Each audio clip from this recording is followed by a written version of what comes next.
Hello friends, ఎలా ఉన్నారు? బాగున్నారా? ఇవాళ వీడియో వచ్చేసి గార్జన్ కర్రీ అండి.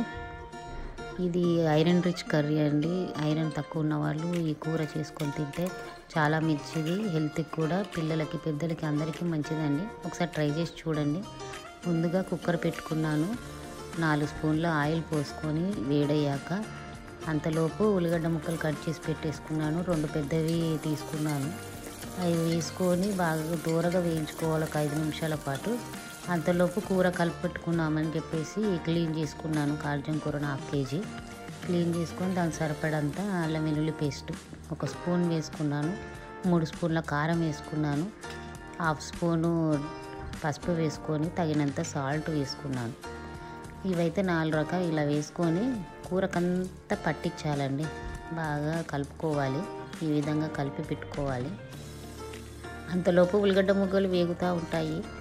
ఇది కలిపి పెట్టుకున్నాక ఇదే కూరను ఉల్లిగడ్డ ముక్కలు వేగాక వేసుకోవాలండి. దాంట్లో ఇలా ఈ కలర్ వచ్చేంత వరకు ఉంచుకొని కలిపెట్టుకున్న కూరను వేసుకోవాలి. వేసుకొని బాగా కలిపెట్టుకోవాలండి. ఈ విధంగా కలుపుకోవాలి.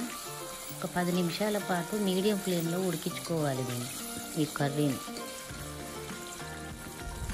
అప్పుడప్పుడు ట్రై చేయొచ్చండి, బాగానే ఉంటుంది. పిల్లలు పెట్టాలండి, వాళ్ళకి ఐరన్ తక్కువ ఉంటుంది కాబట్టి. దాని కర్రీ కొరకు కొబ్బరి కసాల పట్టుకోవాలండి. నేను డ్రై కోకోనట్ కొబ్బరి ఉంటుంది కదా ఇంట్లో, మన కొబ్బరి చిప్పలు ఉంటాయి, దాంట్లో సగం పక్క తీసుకున్నాను. దాంట్లో 2 ఇలాచీలు, 4 లవంగాలు, ఒక దాల్చిన చెక్కను ముక్క వేసుకొని నేను మిక్సీ పట్టేసుకున్నాను. ఈ విధంగా గిన్నెలో వాటర్ పోసి కూర మీద పెట్టుకోవాలి. ఇట్లా వాటర్ పేరుకుంటూ ఉంటాయి. మధ్య మధ్యలో కలుపుతూ ఉండాలి. కూరని అడుగంటకుండా కలుపుకుంటూ ఉండాలి. చాలా ఈజీ అండి, ఒకసారి ట్రై చేయండి. మిక్సీ పట్టుకున్న కొబ్బరి పేస్ట్ని కూడా ఈ విధంగా యాడ్ చేసుకోవాలి. వేసుకొని కలుపుకోవాలి. మొత్తం కలిసే విధంగా కలుపుకోవాలి. మొత్తం కలుపుకున్నాక ఒక 5 నిమిషాలు మళ్ళీ ఉడికించుకోవాలి. 5 నిమిషాలు ఉడికించుకుంటే కొంచెం ఆయిల్ పేరుకుంటుంది. నూనె బయటికి పేరుకున్నాక దాన్ని బట్టి చూసుకోవాలి, వాటర్ యాడ్ చేసుకోవాలి.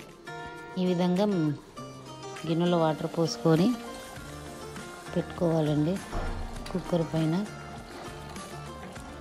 అప్పుడప్పుడు కలుపుతూ ఉండాలి.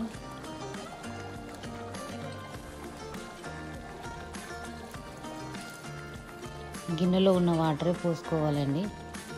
1 గ్లాస్ వాటర్ అయితే అవుతాయి. ఈ విధంగా ఇలా జారుగా ఉండేటట్టుగా వాటర్ పోసుకొని కుక్కర్ మూత పెట్టుకోవాలి. ఒక 4-5 విజిల్ వచ్చాక ఆఫ్ చేసుకోవాలండి. ఈ విధంగా మొత్తం ఆయిల్ పేరుకుంటుంది. కూర రెడీ అయినట్టే. ఇందులోకి ఉప్పు సరిగ్గా ఉందా లేదో చూసుకోండి. ఇదే టైంలో చూసుకున్నాక కొత్తిమీర వేసుకోవాలండి. కొత్తిమీర చల్లుకొని ధనియా పౌడర్ కూడా వేసుకోవాలండి. 1/2 స్పూన్ ధనియా పౌడర్ కూడా వేసుకొని బాగా కలుపుకోవాలి.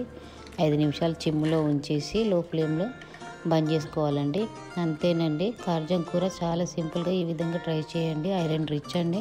మీకు ఈ వీడియో కనుక నచ్చినట్లయితే లైక్ చేయండి, షేర్ చేయండి, కామెంట్ చేయండి, సబ్స్క్రైబ్ తప్పకుండా చేయండి. Thank you for watching.